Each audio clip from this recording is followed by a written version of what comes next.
450 guys? Well, I'm looking for Chase Sexton, a subpar round one. He made some mistakes, didn't quite look comfortable. A lot of rumors, a lot of bike changes during this week, so I expect him to be more comfortable. And I think the key for him is, look, A1 didn't go great, but he knows he has all the ingredients he needs to be successful. So don't come out here and try to do too much. Get back into your process and respond.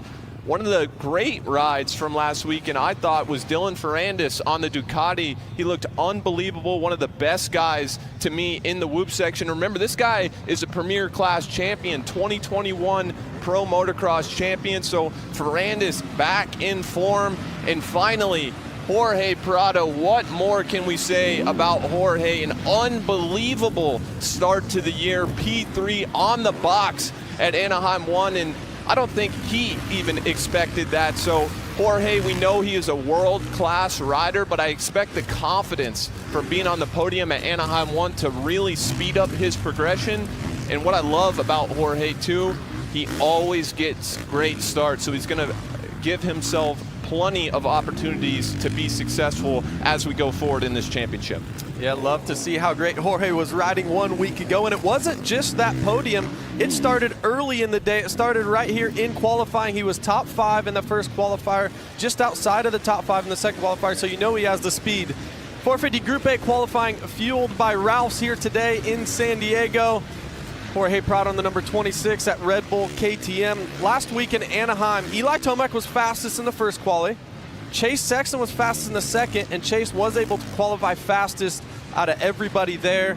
And similar to Levi Kitchen in the 250 class, Chase had the speed. Some mistakes late in the night is why they got the results they did. When I think when you don't execute off the start, and especially Anaheim, it was very slick, loose. When you're trying to make up time, trying a bunch of different lines, trying to pass, you start making some mistakes, you get a little more frustrated, that leads to more mistakes, and next thing you know, you have a subpar result. So it's Anaheim 1, we know it's always a little bit weird, but it's time to bounce back, get it on the right track here at round 2. Eli Tomac, we started the open of the show about this, but a lot of question marks coming in. Eli Tomac was switching teams, Chase Sexton was switching teams, Jorge Prado, Jason Anderson. There was a lot of great riders switching teams, so there were some question marks. How would they perform? What would they look like on the motorcycle? Well, Eli Tomac, there were some question marks coming in, I think, from a lot of people, including maybe himself, that he mentioned in the press conference.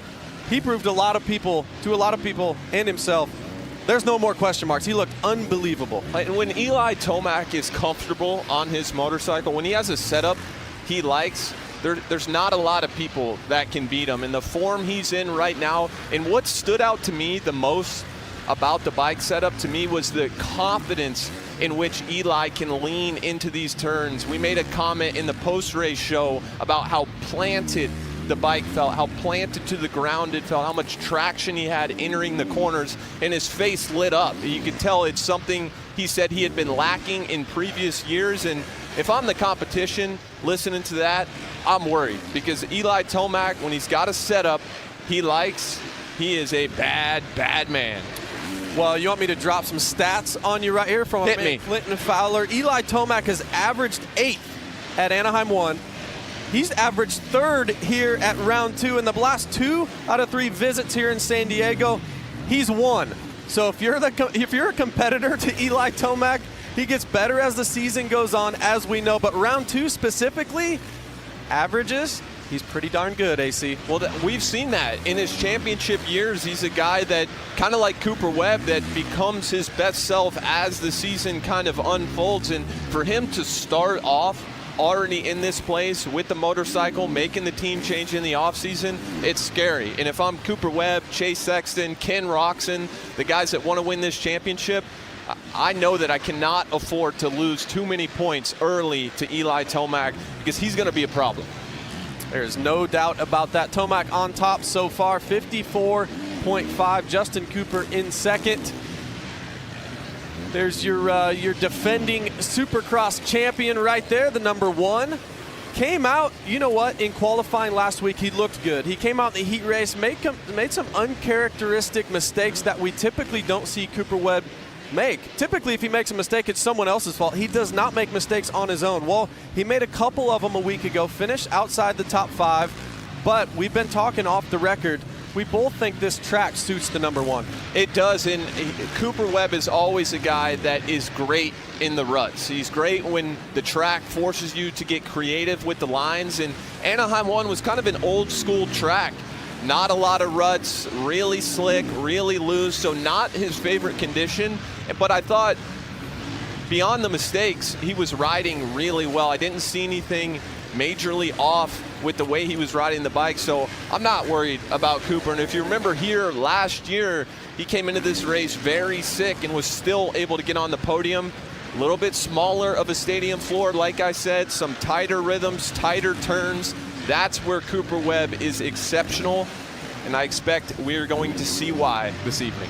Well, Cooper Webb's last 5 starts here in San Diego, 4 out of the 5 of those he's been on the podium, so he's had great results. And the one off the podium was 4th place just a few years ago. So Cooper Webb's one to watch here tonight. Gets a good start. He's going to be absolutely a factor when he comes down the stretch late in that 450 main event here tonight in San Diego.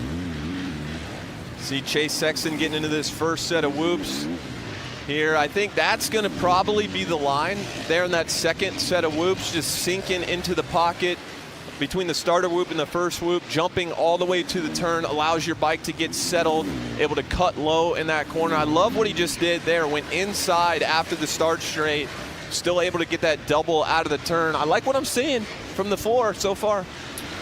Chase Sexton top qualifying here in 2025, and what's interesting, the last 6 years, 6 different fast qualifiers here in San Diego, the last one being Chase Sexton, and Chase was fastest 1 week ago. So look, the speed's never been an issue for the number 4. There's no doubt about that.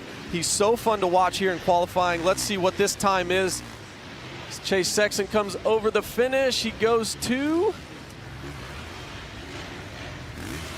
see him on there, 11th? That's not right. There's no way. Something must be up with his transponder timing and scoring, because that lap looked really, really fast to us up here in the booth. The number 32, Justin Cooper, solid night last night. We have not seen that yet, AC. You're pointing at it. What was it? That's what you said. That's what you said when we were watching the first couple C and B groups, is you're surprised anybody hasn't tripled out of that corner yet.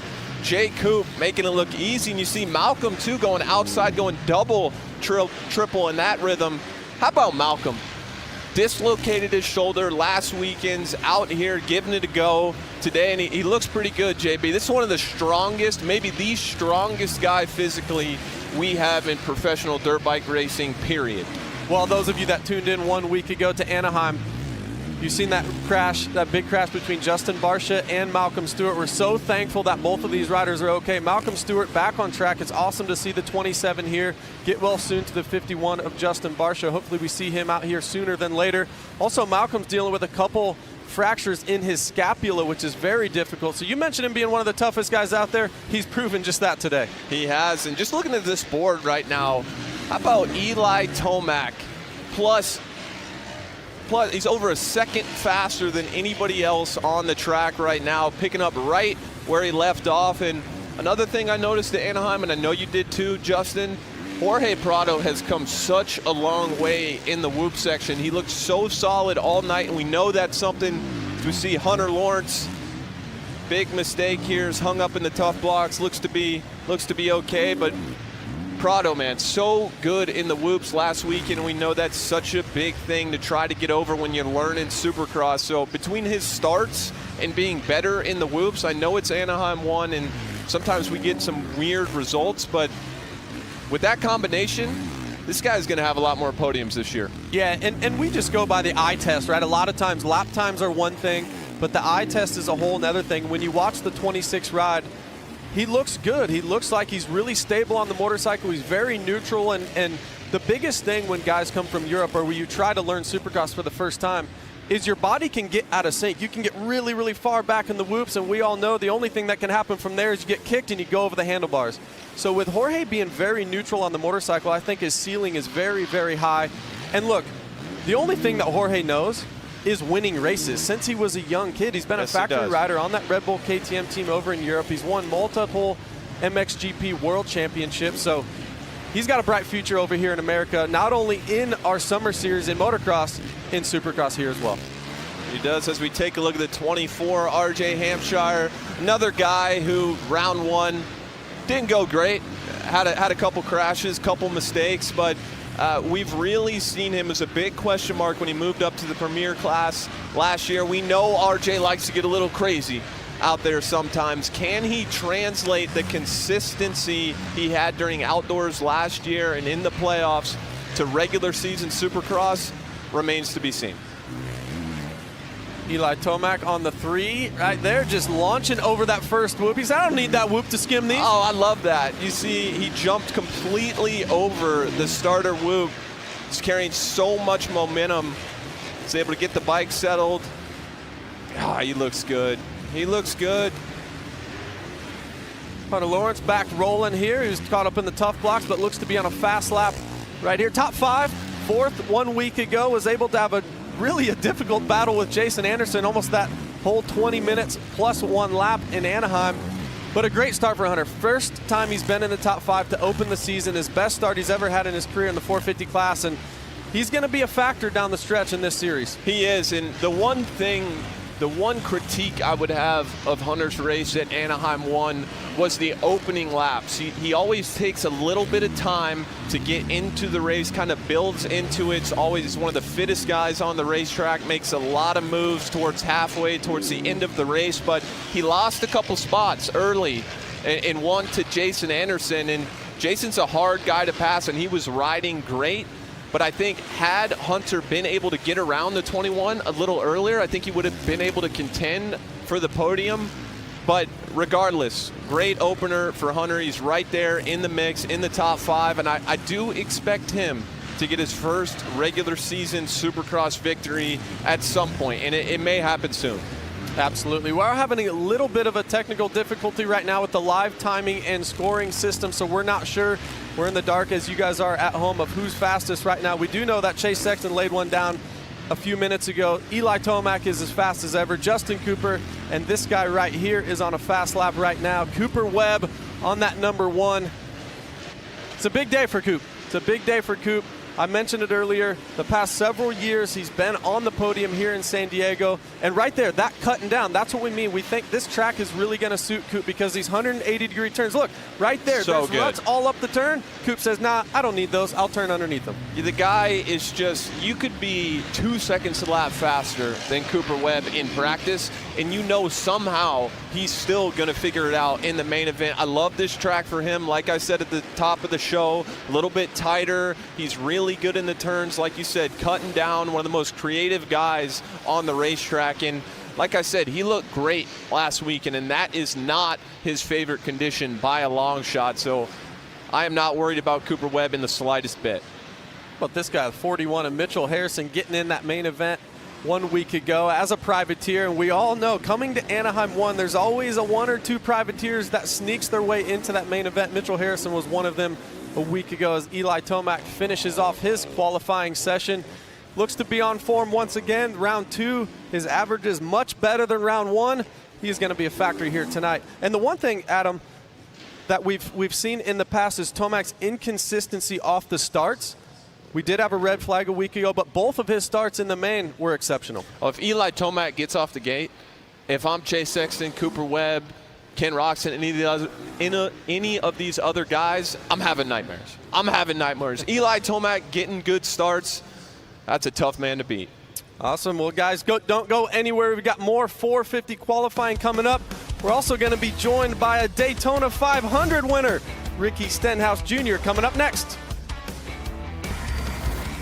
Welcome back. You are watching Race Day Live, and the fastest in that first session for 450s, that is Eli Tomac. Good wherever he goes, but Eli, I know you in San Diego have history. Are you feeling particularly well suited to today's tracking conditions? Because that's what it looks like. Yeah, I'm feeling good right now.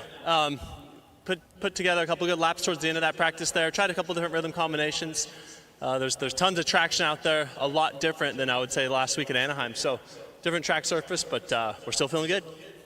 That's Eli Tomac, fastest for Group A, Session 1. Not great for his competitors. Eli Tomac fastest once again here in San Diego. And joining AC and I up here in the booth, Ricky Stenhouse Jr. What's up, Ricky? It's good to be back in San Diego. Last time I was here, I think Plessinger won. He just reminded me of that, so he's pumped up, ready for tonight. But it's always good. Last couple